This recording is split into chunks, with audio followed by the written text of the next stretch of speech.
Et notre invité, l'invité de l'Interview Éco ce soir, Pierre Moscovici, le commissaire européen chargé des affaires économiques. Bonsoir. Bonsoir. Volkswagen a donc triché, des millions de voitures ont été trafiquées.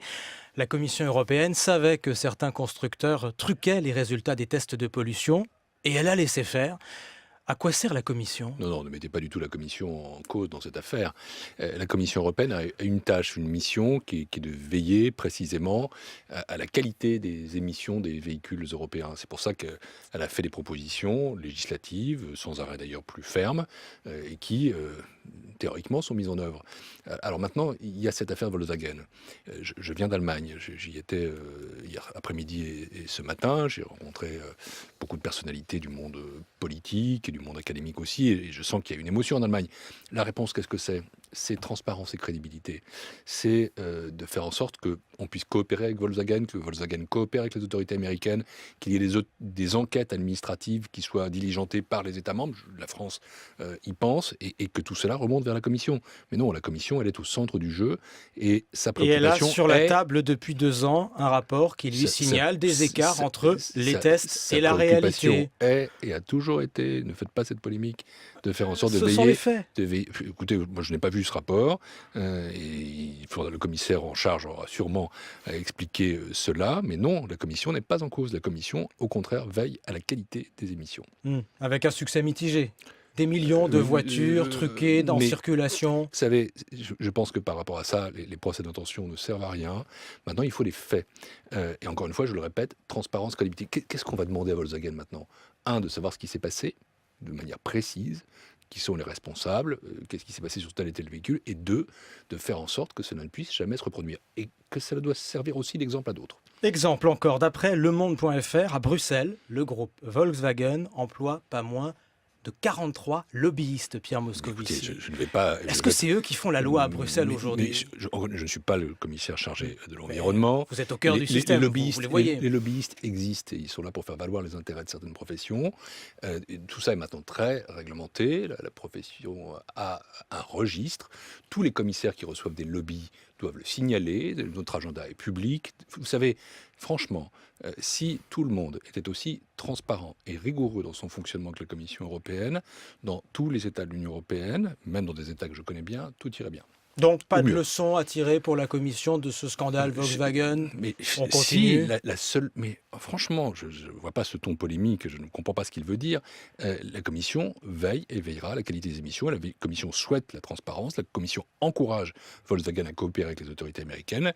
La Commission a demandé aux États membres de diligenter des enquêtes administratives. Il faut qu'elles reviennent, ces autorités des États membres, vers la Commission européenne qui en tirera, croyez-le, toutes les leçons. La Commission traite en ce moment un sujet majeur, on en parle beaucoup, c'est cette crise migratoire, ces centaines de milliers de personnes qui continuent à arriver en Europe. Tout à l'heure, Jean-Claude Juncker, le président de la Commission, a souhaité bienvenue aux réfugiés. Est-ce que vous leur dites aussi bienvenue, Pierre Moscovici ? Mais bien sûr, parce que c'est la position de la Commission, parce que c'est aussi le sens des décisions très concrètes, très opérationnelles qui ont été prises il y a une semaine par le Conseil européen dans des conditions certes pas faciles. Grande tension Ça entre ne les veut pays pas membres. dire qu'il faut, comme on dit, accueillir tout le monde. Ça ne veut pas dire qu'il faut être capable de ne pas distinguer entre ceux qui sont réfugiés, c'est-à-dire ceux qui fuient des persécutions, des massacres, des régimes autoritaires où leur vie est en danger, et des migrants économiques. Donc il faut être capable de faire ces distinctions. Il ne s'agit pas d'avoir des frontières qui sont ouvertes à tout le monde. Il faut d'abord protéger nos frontières. C'est la raison pour laquelle nous avons souhaité qu'on renforce les instances qui sont chargées de ça. On les appelle Frontex, on les appelle Europol. C'est la raison pour laquelle il faut coopérer avec des pays tiers qui peuvent accueillir eux-mêmes, avec la Turquie, avec la Jordanie, avec d'autres, avec le Liban, et qui peuvent accueillir des migrants. Il faut les aider à faire cela. Donc il ne s'agit pas d'avoir une Europe qui soit une Europe passoire. Mais quand quelqu'un, un homme ou une femme, fuit un régime qui veut sa peau, qui veut le tuer, et qu'il se tourne vers l'Europe, qui a les capacités d'accueillir, alors oui, celui-là ou celle-là, nous devons leur dire bienvenue. Vous savez, ça, c'est une question. Est-ce que l'Europe a les capacités d'accueillir aujourd'hui plus de réfugiés, capacités économiques. De quoi parle-t-on ? On parle, je sais que c'est une crise considérable, qui d'ailleurs interroge sur nos valeurs et qui pose des problèmes, y compris en termes de conception de l'Europe. Je vais en prendre une. Est-ce que l'Europe est multiculturelle, comme on dit, ou est-ce qu'elle est chrétienne? Certains, dans l'Europe de l'Est, disent l'Europe est chrétienne, autrement dit, nous n'accueillerons que des chrétiens. Je sais qu'il y a une majorité de la population qui est d'origine chrétienne en Europe. Mais ça ne signifie pas pour autant que quand on accueille un réfugié, on va lui demander sa religion. C'est d'ailleurs pas ce que fait le pape. On accueille des êtres humains. Et si vous voulez, tout ça, ça nous appelle d'une part à un raisonnement de valeur, d'autre part à des politiques publiques d'intégration de ces réfugiés, et puis troisièmement, une réflexion aussi économique sur ce que ça représente. Et c'est le sens de ma question. Et on a les moyens aujourd'hui. Et vous me demandez si on peut accueillir. Aujourd'hui, c'est 0,11% de la population européenne dont il s'agit, et ça dépend des pays. J'étais encore une fois en Allemagne hier. L'Allemagne a un besoin de main-d'œuvre.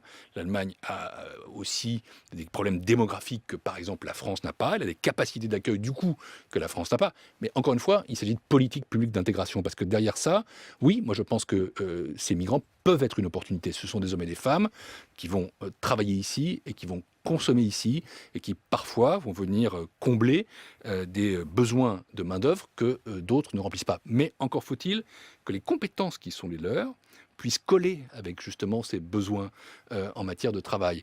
Mais au final, sur le plan économique, je comprends aussi l'émotion et je ne veux pas sembler dire bienvenue à tout le monde dans toutes les conditions pour qui que ce soit, mais au final, sur le plan économique, il y aura sans doute des coûts budgétaires à court terme, mais il y aura des opportunités économiques à moyen terme. Est-ce que la réduction du déficit public est encore une priorité face à ce défi majeur? Mais bien sûr, c'est, je dirais, quelque chose qui est totalement disjoint. Nous avons besoin. Pas déconnecté de l'ampleur de ce défi-là. D'abord, ce défi, il faudra le mesurer sur le plan économique. Et je parlais encore une fois de 0,11% de la population européenne. Ce sont des milliards d'euros, peut-être dizaines de milliards d'euros. Mais vous savez, quand on regarde ce que sont les déficits, et ce que sont nos PIB, non, c'est sans comparaison. Pourquoi faut-il réduire les déficits? Tout simplement parce qu'il faut éviter que nos économies s'endettent. Pour la Commission européenne, la clé de la croissance, c'est réduction des déficits, mais dans des proportions qui soient raisonnables, sans être hostile à la croissance. C'est des réformes qui permettent de muscler nos économies, notamment des réformes du marché du travail qui sont incontournables. Je pense qu'Emmanuel Macron va être content de vous entendre. C'est l'investissement, parce que c'est ça notre principal problème. Une économie qui n'investit pas ne prépare pas son avenir, et l'économie européenne a besoin d'investir. C'est pour ça que la Commission européenne a proposé ce plan Juncker de 315 milliards d'euros, qui est aussi une opportunité pour notre avenir. J'ai cité le nom d'Emmanuel Macron. Toute dernière question. Évidemment, vous entendez comme nous les déclarations du ministre de l'économie sur l'État, sur les fonctionnaires, sur l'État qui a pris trop de place. Il a raison? Écoutez, moi, je n'ai pas à commenter ce que pense Emmanuel Macron. C'est utile. La seule chose qui m'intéresse dans ce que fait Emmanuel Macron, c'est pas ce qu'il dit. Par exemple, moi, j'ai été un élu du peuple et je trouve ça formidable. Je pense que c'est quand même. Il considère que c'est un cursus d'un ancien temps, être élu. Et ça reste encore pour moi le plus beau des cursus et la meilleure manière d'exercer des responsabilités parce qu'on connaît le terrain, on est prêt. Mais ce qui m'intéresse chez Emmanuel Macron, c'est autre chose. C'est ce qu'il fait. Et de ce point de vue-là, je dirais que c'est un ministre de l'économie qui est utile à l'économie française et que les réformes qu'il pousse, ces réformes sont des réformes qui permettent à l'économie française d'être plus compétitive, plus réactive, plus forte. Et moi, quand je parle d'Emmanuel Macron, je ne suis pas face à un idéologue, je suis face à un homme qui agit, le ministre de l'économie. Pour l'idéologue, je peux avoir mes différences. Pierre Moscovici, invité de l'Interview Éco, merci.